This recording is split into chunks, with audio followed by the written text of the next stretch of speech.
Γιατί πας εκεί βρε. Αλέκο.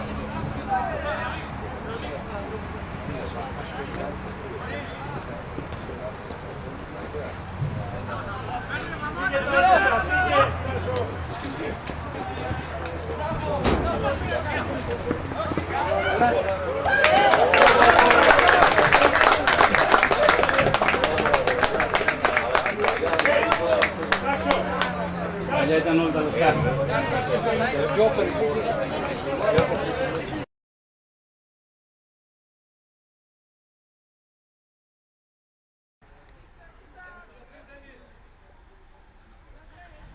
Συμπληρώσαμε 17 λεπτά αγώνα σε αυτό το δεύτερο ημίχρονο. Το 2-0 για την ομάδα του Πίγασου εξακολουθεί να παραμένει, αποτέλεσμα το οποίο έχει διαμορφωθεί από το πρώτο ημίχρονο στα πρώτα λεπτά. Ενώ τώρα ένα λάθος εκεί θα κερδίσει η ομάδα του Λεόντο. Ο Δοξάνης έξω την περιοχή, κάνει αυτό το σουτ. Η μπάλα είναι στα δίχτυα. Φοβερό γκολ εκεί από τον Δοξάνη, ο οποίος έπιασε ένα πολύ δυνατό σουτ. Η μπάλα κατέληξε στο γάμα της εστίας του Καραγεωργίου. Η ομάδα των Λεόντων καταφέρνει να μειώσει σε 1-2. Με το πολύ ωραίο τέρμα το οποίο πέτυχε ο Δοξάνης, δίνοντας νέο ενδιαφέρον πλέον στο παιχνίδι μας.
Εκτέλεση.